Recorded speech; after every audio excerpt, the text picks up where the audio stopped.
ഇന്നിപ്പോൾ ഈ വീട്ടിലേക്ക് മന്ത്രിയോ വേറെ ആരെങ്കിലും ഒക്കെ വരാനുള്ള സാധ്യതയുണ്ടോ? നാളെയാണ് മിക്കവാറും സംസ്കാര ചടങ്ങുകൾ നടക്കാനുള്ള സാധ്യത അല്ലേ? ഇന്ന് വൈകുന്നേരത്തോടു കൂടി മാത്രമല്ലേ അമ്മ എത്തത്തുള്ളൂ?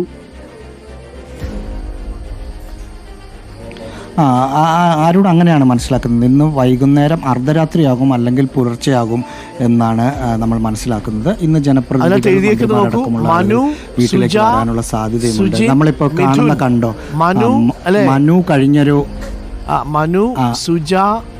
അതാണ് മനു കഴിഞ്ഞ ഒരു ലവ് ചിഹ്നം. അതെ,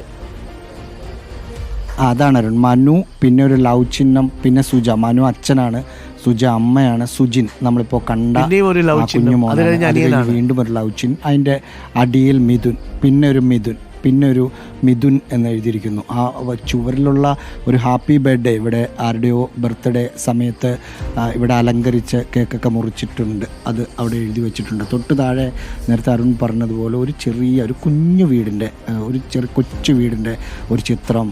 അതിനപ്പുറത്തൊരു വലിയ മരത്തിൻ്റെ ചുവട്ടിലൊരു ചെറിയ വീട്. ഈ വീട് വലിയ സാധാരണ വരച്ചപ്പോൾ പോലും അവൻ്റെ മനസ്സിലൊരു കൊച്ചു വീടാണ്. ആ കൊച്ചു വീട്, അതിൻ്റെ ഇപ്പുറത്ത് കുറച്ച് ചെടികൾ, റോസാ പൂക്കൾ, ആ തരത്തിൽ വരച്ചിട്ടിരിക്കുന്നു. ഉദയസൂര്യൻ ഉദിച്ചുയരുന്ന ഒരു ചിത്രം തൊട്ടിപ്പുറത്ത് ഭിത്തിയിൽ കൂടി ഇവൻ വരച്ചിട്ടിട്ടുണ്ട്. അതിമനോഹരമായി ഒരു ചെറിയ ഉള്ള സ്ഥലത്ത് ആ ചെറിയ വീടിൻ്റെ ഭിത്തിയിൽ അവൻ്റെ മനസ്സിലുള്ള സങ്കല്പങ്ങൾ ഒക്കെ വരച്ചിട്ടിരിക്കുന്ന ഒരു ദുഃഖകരമായ ഒരു കാഴ്ച കൂടെ.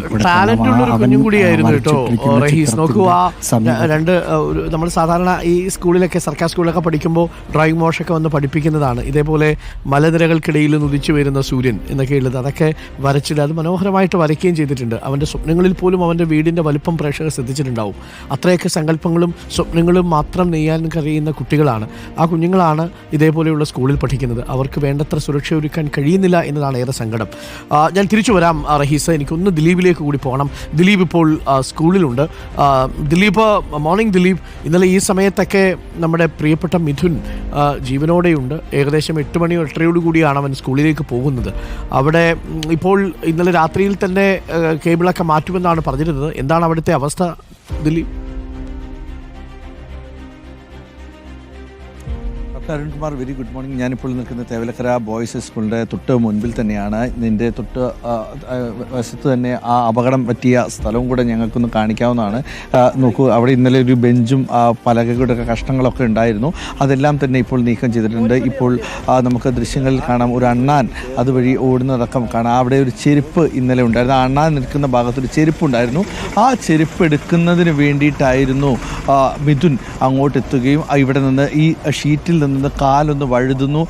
വീഴാതിരിക്കാൻ വേണ്ടി പെട്ടെന്ന് പിടിച്ചത് വൈദ്യുതി ലൈനിലായിരുന്നു. അങ്ങനെയാണ് മിഥുന് ഷോക്കേൽക്കുന്നത്.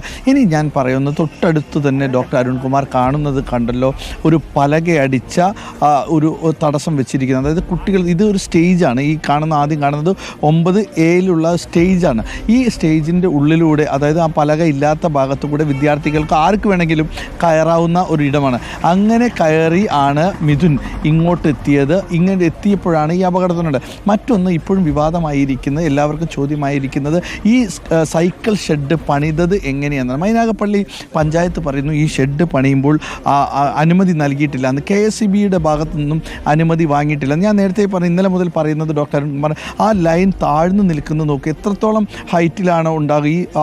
ഈ ഷെഡിൻ്റെ ഉയരവും ആ ലൈൻ കമ്പി താഴ്ന്നു നിൽക്കുന്നതും തമ്മിലുള്ളത് അകലം വളരെ കുറവാണ്. ഏകദേശം ഒരു 50 സെൻറ്റിമീറ്റർ മാത്രമേ ഉണ്ടാകുകയുള്ളൂ ഈ അകലം. എങ്ങനെയാണ് ഇത്തരത്തിലുള്ള ഒരു വൈദ്യുതി ലൈൻ പോകുമ്പോൾ താഴെ ഇങ്ങനെ ഷെഡ് പണിയാനുള്ള അനുമതി ലഭിക്കുക? അങ്ങനെ KSEB അങ്ങനെ അനുമതി നൽകിയിട്ടുണ്ടോ? മാത്രമല്ല, ഈ സ്കൂളിൽ ഈ ലൈൻ താഴ്ന്നു നിൽക്കുന്ന സമയം ഇതിൽ തട്ടിയാൽ ഒരു ഊഞ്ഞാല് പോലെയുണ്ട്, തട്ടാതിരിക്കാൻ വേണ്ടി ആംഗ്ലറൊക്കെ ഘടിപ്പിച്ചിട്ടുണ്ട്. എങ്കിൽ പോലും ഈ ലൈൻ വലിയ അപകടമാണ്. ഈ ഷെഡിന് തട്ടിക്കഴിഞ്ഞാൽ കുട്ടികളുള്ളതാണ്. ഇതെല്ലാം ഇരുമ്പിൻ്റെ GI പൈപ്പുകളാണ്. ഷോക്ക് ഏൽക്കാനുള്ള സാധ്യത എല്ലാം ഉണ്ട്.